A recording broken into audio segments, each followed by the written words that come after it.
Hi guys! Welcome back to my channel.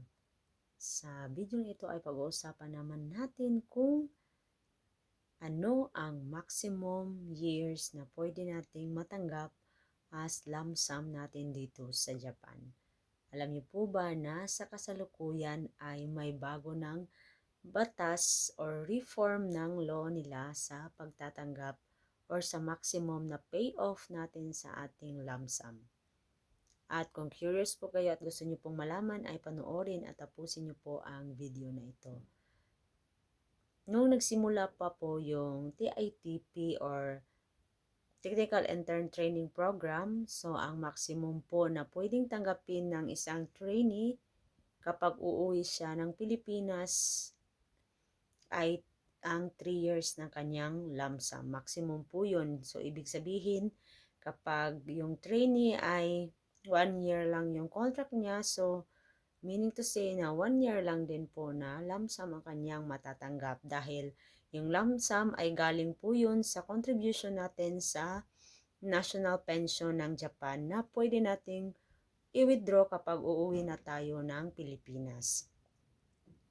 At dahil po ay pagkatapos ng intern training or ng TITP ay may bagong visa na pwede nating gamitin para patuloy na makapagtrabaho dito sa Japan, which is ang SSW1, yung maximum na payoff ng lump sum ay naging 5 years po. Galing sa 3 years, naging 5 years po siya. So, bakit po ba naging 5 years? Naging 5 years ito dahil po sa TITP2 naman. Pagkatapos ng TITP1 na 3 years or 1 year na contract ay may TITP2 na pwedeng ibigay ang iyong company. So, meaning pwede kang mag-extend ng 2 years sa TITP2 na magiging equivalent ay ang 5 years. So, 3 years ng internship as TITP1 at 2 years ng TITP2. Kaya 5 years ang maximum. Ngunit alam niyo po ba na aprobado na po ang batas or ang reforma nila sa nagagawing 8 years ang maximum payoff ng lump sum. Ngunit kahit na aprobado na po ito ay wala pa pong effective date kung kailan ito sisimulan. So yung mga uuwi ngayong taon, ang matatanggap lang nila na lump sum ay maximum na 5 years kasi wala pang effective date kung kailan magsisimula ang 8 years na maximum payoff ng lump sum. So kung tatanungin niyo ako kung kailan pwedeng mag-apply ng lump sum withdrawal ay 2 years po pagkatapos nyong umalis dito sa Japan or pagkatapos na mawala yung Japan address nyo po. Within 2 years po niyan, dapat ay makapag-file na po kayo ng inyong lump sum withdrawal. At pagkatapos po ng may reform po sila din dito. So, habang nasa Japan ka pa, ay pwede ka mag-file ng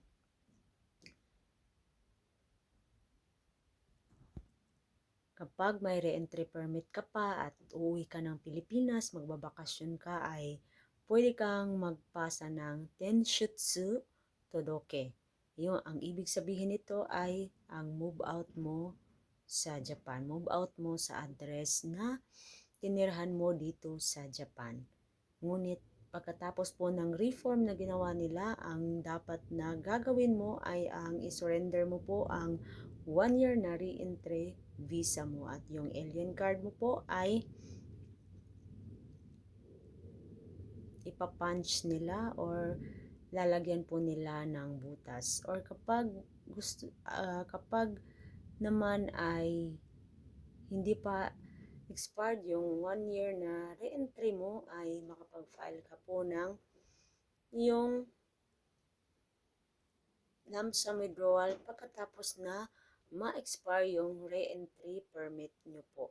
So yan po ang mangyayari pagkatapos ng reform na pagkatapos mapatupad ang kanilang reform na 8 years ang maximum na withdrawal ng lump sum dito sa Japan. So marami ang matutuwa dito dahil yung may iba kasi na mga trainees na pagkatapos ng kanilang internship or ng TITP na visa nila ay nag-proceed agad sila ng 5 years sa SSW1 at hindi sila nakapag-withdraw ng kanilang lump sum payoff at hindi nila na-receive yung kanilang lump sum payoff or hindi sila nag-file for withdrawal at ang nangyari ay 8 years ang kanilang binayaran na lump sum contribution dito sa Japan.